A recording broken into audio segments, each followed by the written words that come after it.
Hello and welcome to Algebra 1, Chapter 6, Solving Linear Inequalities. We're going to start today with 6.1, which is solving inequalities by addition and subtraction. And this is very similar to just solving equations.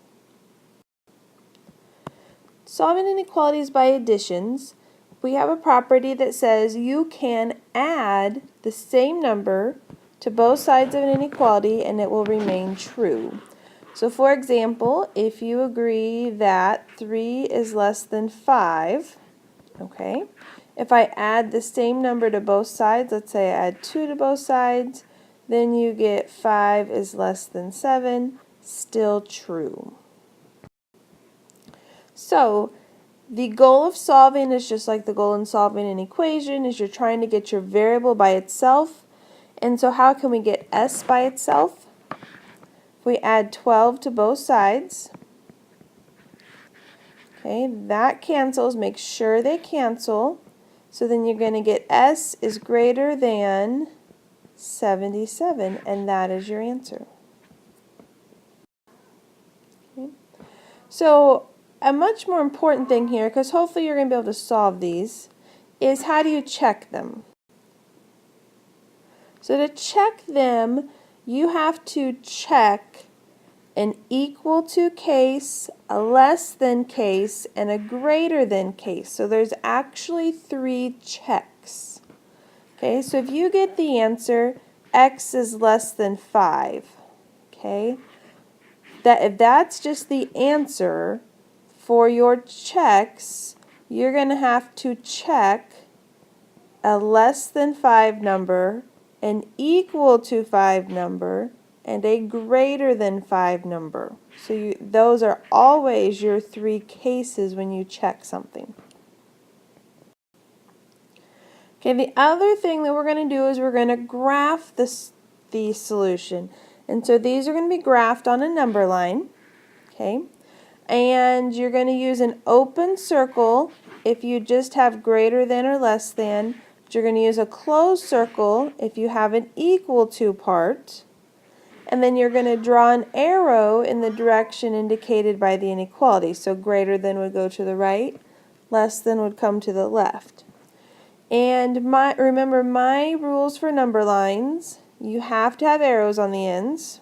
Okay, let's go back to graphing x is less than 5.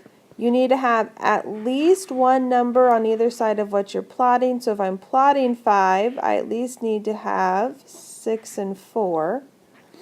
In this case, this one would be an open circle because there's no equal to part. And we're graphing all of the x's that are less than 5. So we're going to come to the left, and that is what your graph would look like. Okay, so here's our directions. We have to solve, check, and graph. And you really need to make sure you read your directions because it might change up on you, and you want to make sure you're doing the right stuff. So first thing, to solve this, to get m by itself, I'm going to add 8 to both sides. So I'm going to get 30 is greater than m. If you want the m on the left, make sure how the less than part is by the m there.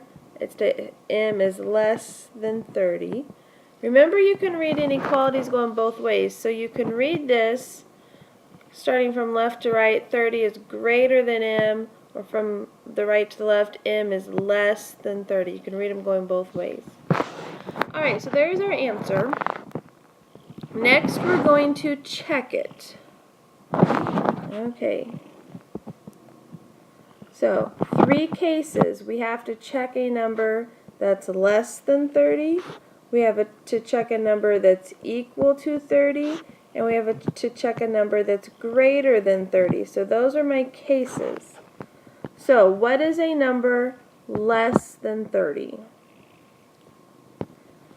And you can do anything. So let's check 29. A number equal to 30 is 30. A number greater than 30, let's say, is 31. So this row of purple numbers, these are the numbers we are checking. Okay, so where do we always check things? We check them in the original.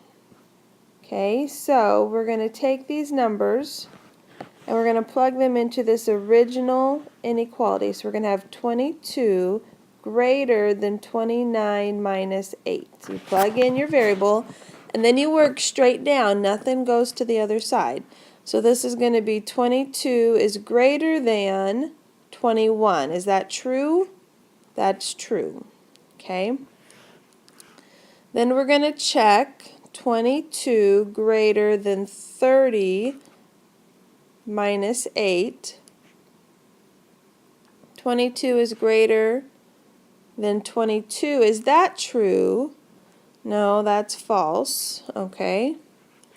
And then we're going to check 22 is greater than 31 minus 8, which is 22 is greater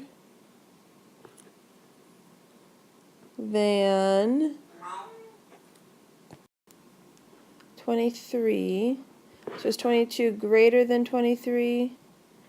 I'm sorry, my pen isn't working well again.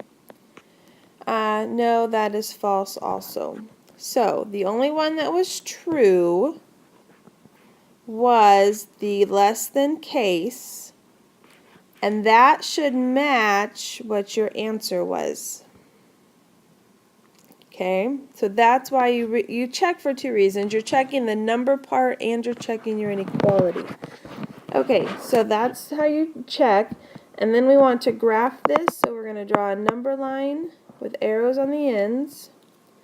We're going to put in, we're graphing 30, so we're going to do at least one number on both sides.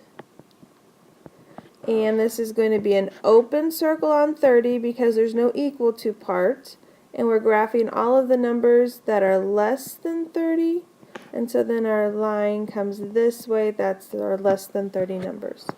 So there's everything we need to do. Our solving, our checking, and our graphing.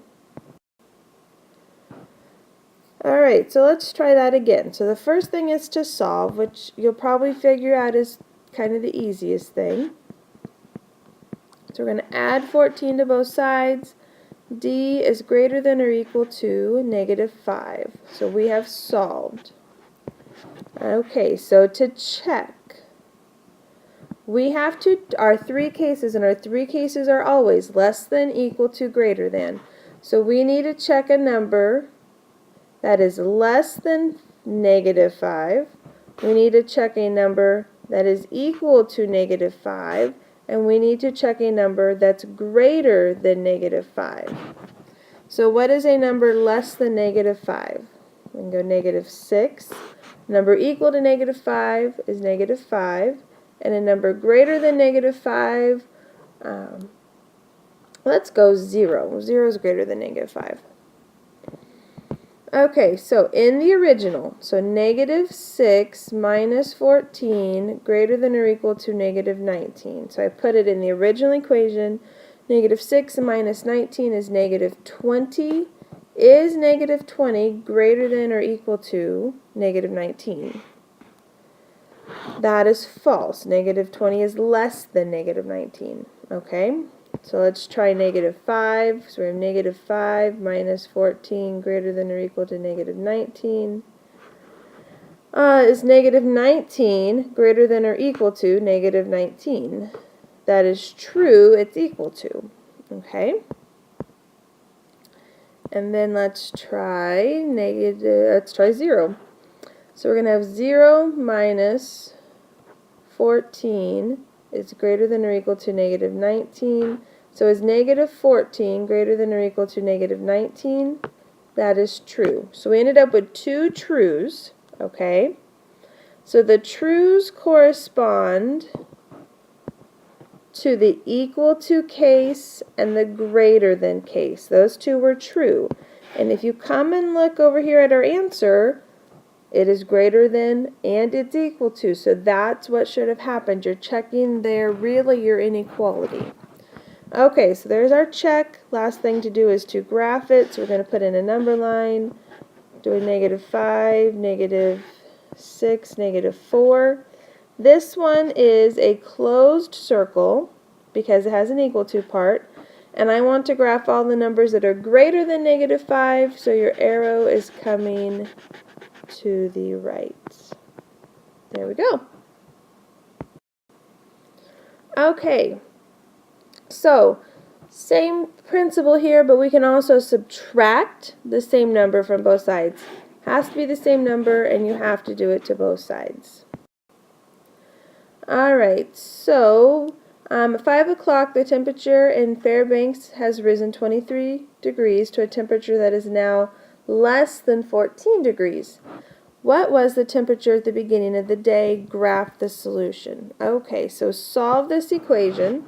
So to solve it, we're going to subtract 23 from both sides.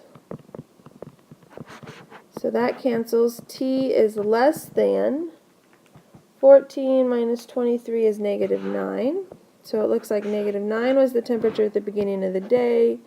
To graph that solution, we start at -9, -10, -8. This is going to be an open circle. T is less than -9, so the temperature could have actually been anything less than -9, because when it rose 23 degrees, it's still less than 14. All right. Here we have the temperature T in a swimming pool increased 4 degrees since the morning. The temperature is now less than 81 degrees Fahrenheit. What was the temperature this morning? Solve the equation and graph it. Why don't you pause the video and see if this is something that you can do. Alright, so I got T is less than 77. I went ahead and added degrees Fahrenheit to my answer. And then to graph it, it's an open circle on 77 with an arrow to the left. Alright, so here's just some more, slightly more involved problems. So you want to get your variables on the both sides and on the same side. And remember, I say that you really want to do that first, okay? It's going to be helpful if you move your variable first. So if we go ahead and we subtract 12 in from both sides, don't lose your negative there. -4 less than or equal to n. Done. Now, if you want to change it, n is greater than or equal to -4. Notice that greater than side stayed by the n. There's my answer. Okay, then it says to graph it. So just always really be careful what your directions say, whether you're solving, graphing, checking, all of the above. Okay, so you ask yourself, what type of circle is this? This is a closed circle, arrow going to the right because your ends are going to be greater than -4. Okay, so again, get your variables on the same side. Do that first. So if we subtract 4h, because it's a positive 4h, 4h is cancel, h is less than or equal to 12. So there's my answer. Then on a number line, we're going to put 12, 13, and 11. What type of circle? It's a closed circle. Arrow going to the left because we're graphing the h's that are less than 12. Alright, so in case you have to write the inequality, here's just a few words that mean these different types of inequalities. So we have less than and fewer than or less than, okay, greater than or more than, and then to be this is less than or equal to. You can be at most, no more than, or less than or equal to, okay, and then greater than or equal to, at least, or no less than. So just so that you're aware of some of these words. Okay, Alicia wants to buy season passes to 2 theme parks. If one season pass costs $54.99 and Alicia has $100 to spend on both passes, the second pass must cost no more than what amount? Okay, now, to set this up, and if you think about the situation is if I add these passes together, so $54.99 plus X, that needs to be less than or equal to $100. There's your no more than $100. Okay, so there's my equation. Set it up or solve it. X is less than or equal to, let's do 100 minus 54, 99, 45.01, and that's going to be dollars. All right, there is 6-1. Let me know if you have any questions. Feel free to email me, and we will talk about them, and we will see you later. Have a good day.